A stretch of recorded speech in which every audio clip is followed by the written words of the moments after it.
Leo tutaangalia dhana ambayo imejengeka mtaani ya je, kula chakula nyakati za usiku kunaongeza uzito? Na kwenye kuiangalia dhana hii tutaangalia uhalisia ni upi au ukweli ni upi juu ya hii dhana ambayo imejengeka zaidi mtaani, na pia tutaangalia tunakosea wapi sasa mpaka tunafikia kusema kwamba ulaji wa chakula cha usiku unaongeza uzito.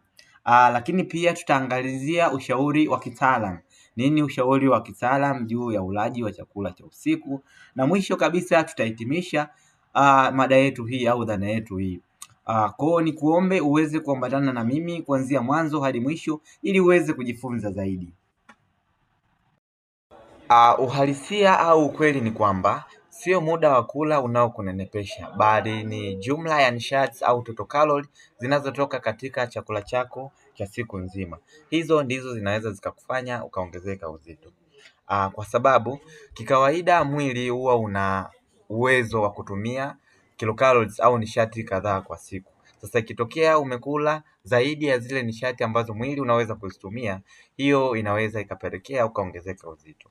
Kwa mfano sasa, labda tuseme mwili wako una uwezo wa kutumia kilokalori 1500 kwa siku.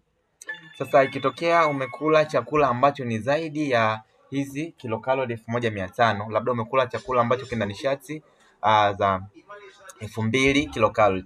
Sasa hapo tunaona kunakuwa na ongezeko la kilocalories au nishati 500, ambazo hizi sasa mwili utashindwa kuzifanyia kazi na zinaweza kuhifadhiwa mwilini. Kwa zikishahifadhiwa mwilini, labda leo umezidisha hivyo na kesho na kesho kutwa ikawa ndio tabia yako. Sasa zile zilizohifadhiwa mwisho wa siku huwa ndio zinazopelekea unaongezeka uzito, kwa sababu kitaalam tunasema kwamba ongezeko la kilocalories au nishati 7700 ndizo zinapelekea kuongezeka kwa kilogramu moja ya mafuta mwilini mwako.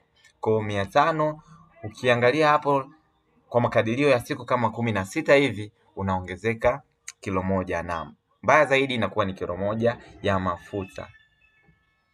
Tunapokosea ni wapi sasa mpaka imefikia hatua ya watu kusema kwamba ulaji wa chakula nyakati za usiku, hasa mida baada ya saa 3 usiku, inapelekea kuongezeka uzito?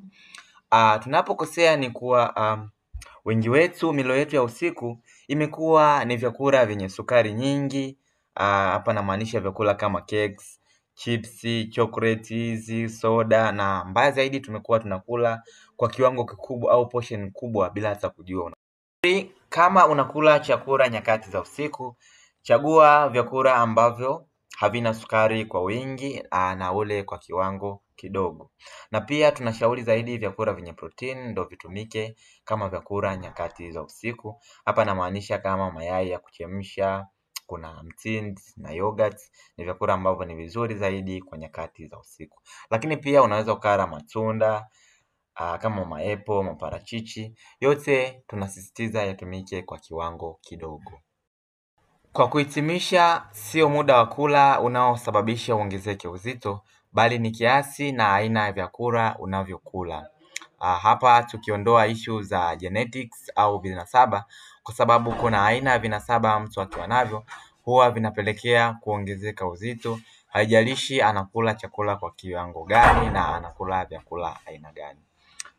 Kwa facts kama hizi za nutrition, usikose kunifollow kwenye account yangu hii ya dietitian_Bilinyo. Heri mpaka wakati mwingine.